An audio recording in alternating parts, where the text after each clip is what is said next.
It's the 28th of March 2013 and this is Pocket Gamer with your week in new and noteworthy iOS games.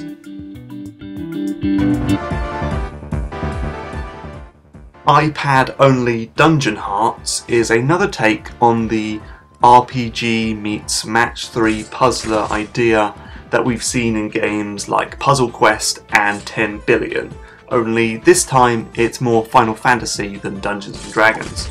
The idea is simple: you match together three same coloured gems as they slowly trundle across the screen. This makes an attack gem which, when tapped, damages the enemy. But that's just the basics. You'll soon be dealing with incoming attacks, massive chain reactions, new runes, special moves, all sorts. Will this be your next Match 3 obsession? We'll have to see, but it's pretty fun from what we've played so far.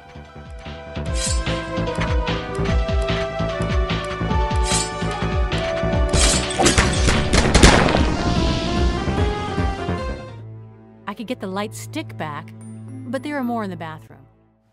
I've never been a big fan of Pendulo's point-and-click adventure games. They have awful writing, unlikable characters, and seriously illogical puzzle design at times. But like some obsessed junkie, I keep coming back to them.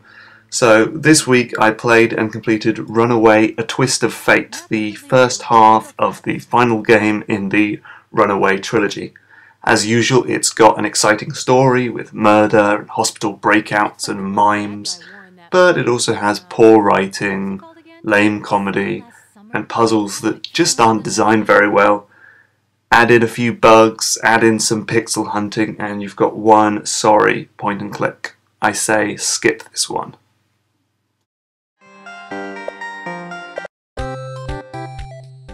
The Nimble brothers are best known for freemium builders like Tiny Tower and Pocket Planes. In Nimble Quest, however, we get a much more action-orientated game with this fantasy spin on the iOS game Call of Snakes. If you didn't play that one, it's like the old classic Snake for Nokia phones, but with a procession of soldiers, or in this case RPG heroes, that attack baddies automatically. So it's a case of getting close to bad guys without actually running into them or running into your own snake of heroes. You know, it's kind of fun, it's relatively addictive, but it can become quite a grind if you're not willing to pay out for boosts and tokens and currency.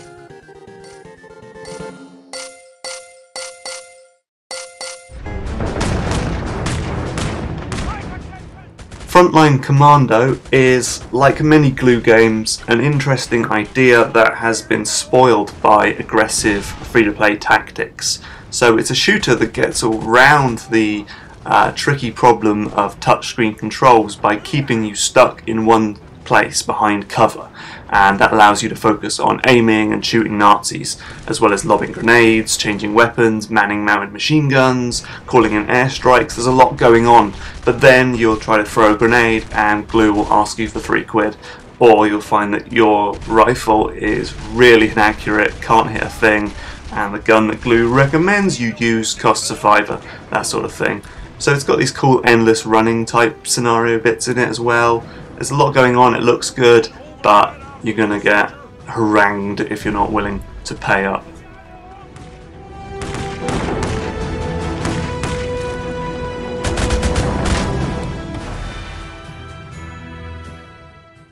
Over in the world of PC, Magicka is this isometric, Diablo-looking, hardcore strategy fest, so it's quite funny to see it come to iPad as this very cartoony and rather lightweight little adventure.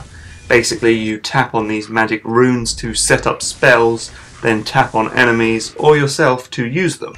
You'll then come across monsters who are immune to one thing or weak to another, and it's a case of exploiting these weaknesses and thinking on your feet. It's got a full single-player campaign with Icelandic voice acting and an online multiplayer mode, which we'll check out when we do our full review.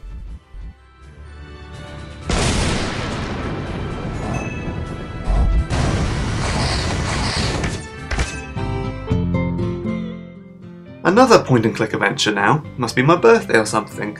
Festa Mud is a super retro-flavoured adventure with all the hallmarks of a mid-90s point-and-click. So it's got that chunky interface, really pixelated graphics, MIDI-like music, and even the exaggerated eyeballs of Guybrush Threepwood.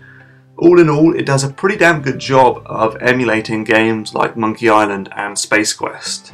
As far as I've played, the puzzles are a little bit easy, but it's awfully well put together. It's given me a couple of laughs already, and I love the theme. I think this is one you should check out if you like those sort of games. We weren't exactly blown away, boom, by the first Tiny Troopers, which was a cannon fodder style shooter for iOS. We said it had a few good ideas, but wasn't quite interesting enough to hold our attention for a long time. The sequel seems to be largely more of the same, but with some new guns and some new outfits and zombie mode, obviously.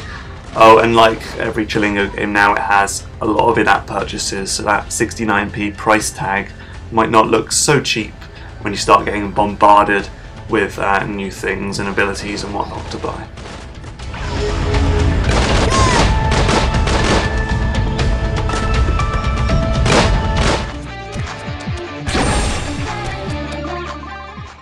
And finally, the most harebrained, off-the-wall, batshit crazy game of the week, Twisted Pixel's Msplosion Man. This game stars an all-singing, all-dancing lab experiment gone horribly wrong, and her explosive escape from a secret laboratory. You get about the game by causing yourself to explode, which forces you up into the air, but you only get 3 mid-air explosions before you turn into cinder, so you have to time them carefully. It's super fast paced, it's filled with clever ideas and has a wicked sense of humour. It's also enormous, you're getting pretty much the whole Xbox Live Arcade game as well as some iOS extras. It looks great, controls great. All in all, this is an easy recommendation and probably the best game of the week.